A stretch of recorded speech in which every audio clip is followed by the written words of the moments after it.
ছাত্র জীবনে যখন আমি অনেক ছোট ছিলাম, এই দোয়া যেদিন আমি পড়েছি কোরআনে, ওই দিন থেকে আজও পর্যন্ত আমার মনে হয় না আমার জীবনে 2 মিনিটের কোনো দোয়াও যদি হয়, 1 মিনিটের দোয়াও যদি হয়, মুহূর্তের দোয়াও যদি হয়, আমি এই দোয়াটা কখনো মিস করি বলে, জ্ঞাতসারে মিস করি বলে আমার মনে পড়ে না। ছাত্র জীবন থেকে শুরু করেছি, আজও পড়ে যাচ্ছি। আলহামদুলিল্লাহ, আল্লাহর কাছে শুকরিয়া আদায় করে আপনাদেরকে বলতে পারি, এই দোয়ার সুফল আমি নিজের চোখে দেখেছি, আমি নিজে ভোগ করছি। এজন্য আপনাদেরকে আমি বলতে চাই, বিবাহিত হন কিংবা অবিবাহিত হন, আপনার দাম্পত্য জীবনের সুখের জন্য সর্বপ্রথম এবং প্রধান করণীয় হলো এই দোয়া।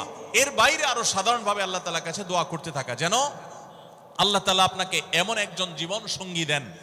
মা বোনরা দোয়া করবেন জীবন সঙ্গী, আপনারা দোয়া করবেন এমন যেন জীবন সঙ্গিনী দেন, যে জীবন সঙ্গী আপনার চোখ জুড়ানোর মতো হবে। দেখুন, আল্লাহর ভাষা এমন যে এই ভাষা তো অলৌকিক, এটাতে কোনো মানুষের ভাষা নয়।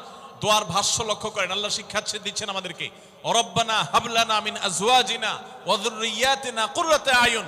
হে আমাদের রব, আমরা আপনার কাছে এমন স্ত্রী চাই, এমন সন্তান চাই, এমন পরিবার চাই, যেই পরিবারের সদস্য, আমার স্ত্রী, আমার সন্তানরা আমার নয়ন জুড়াবে, আমার চোখ জুড়াবে, এরকম মানুষ চাই। একটু ভাষাটা লক্ষ্য করুন। আমরা সাধারণত দোয়া করলে কি চাই? আমরা এক একটা দিক চাই। ধরুন, আপনার স্ত্রী মাশাআল্লাহ অনেক সুন্দরী, অপূর্ব সুন্দরী, তিনি আল্লাহ তাআলা তাকে অনেক রূপ লাবণ্য দিয়েছেন, কিন্তু তার যদি চরিত্রটা খারাপ হয়, তাহলে এই স্ত্রীকে আপনার নয়ন জুড়াবে, চোখ জুড়াবে, চক্ষু শীতলকারী হবে? আপনার স্ত্রীর চরিত্রও ভালো, দেখতে শুনতেও মাশাআল্লাহ সুন্দর, কিন্তু পড়ালেখা নেই, বুদ্ধিশুদ্ধি নেই, একটু বেকুব কিসিমের, তাহলে কি আপনার চোখ জুড়াবে? ভালো লাগবে? আপনার স্ত্রী শিক্ষা দীক্ষাও আছে, জ্ঞান গরিমায় মাশাআল্লাহ তিনি ভালো, রিচ, সমৃদ্ধ, আবার চেহারা সুন্দর, আবার তার মধ্যে তার চরিত্রের সমস্যা নেই, কিন্তু সমস্যা কি? সমস্যা ধরুন তার ভিতরে এমন রোগ আছে, শারীরিক রোগ, যেই রোগের কারণে আপনার জন্য সেটা বড় কঠিন পরিস্থিতির মুখোমুখি হতে হয়।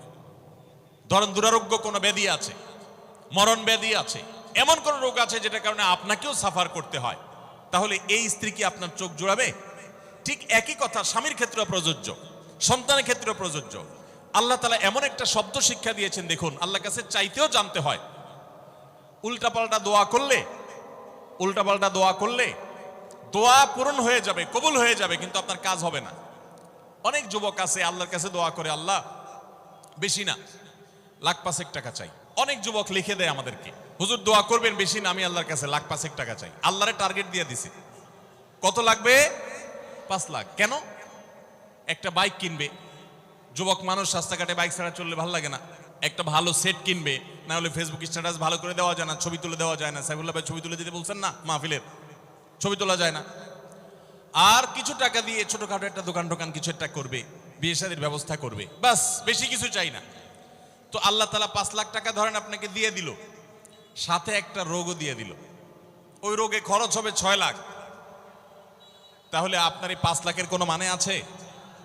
আপনারা একটা প্রসিদ্ধ ঘটনা অনেকেই শুনেছেন, একটা চুটকি, যে এক যুবক দোয়া করছে, আল্লাহ তোমার কাছে আমি এমন একটা লাইফ চাই, বিশেষ করে বেকার যুবকরা এগুলো বেশি দোয়া করে, আল্লাহ তোমার কাছে এমন একটা লাইফ চাই, বেশি কিছু না, যে লাইফে 2 হাত ভর্তি টাকা থাকবে আর আশপাশে শুধু নারী আর নারী থাকবে,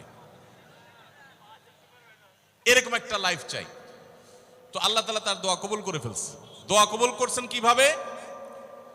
দোয়া কবুল করে তাকে আল্লাহ তাআলা এমন একটা বাসের কন্ট্রাক্টর বানিয়ে নিছেন, যে বাসটা হলো মহিলা বাস, চারপাশে শুধু নারী আর নারী, সব মানুষের, আর হাত ভর্তি টাকা আর টাকা সব বাস মালিকের। দোয়া কিন্তু কবুল হয়ে গেছে। তো আল্লাহ তাআলার কাছে উল্টাপাল্টা দোয়া করলে কি হয় দেখছেন? দেখুন, দাম্পত্য জীবনে সুখের জন্য দোয়া কিভাবে করতে হবে আল্লাহ শিখিয়ে দিয়েছেন। রব্বানা হাবলানা মিন আজওয়াজিনা ওয়া যুররিয়াতিনা কুররাতা আয়ুন। আল্লাহ, আমার পরিবারের সদস্যরা যেন এমন হয় যে তাদেরকে দেখলে আমার নয়ন জুড়িয়ে যাবে। অর্থাৎ নয়ন জোড়াতে হলে সব দিক থেকে পারফেক্ট হতে হবে, সব দিক থেকে ভালো হতে হবে, তখনই তো দিল জুড়াবে।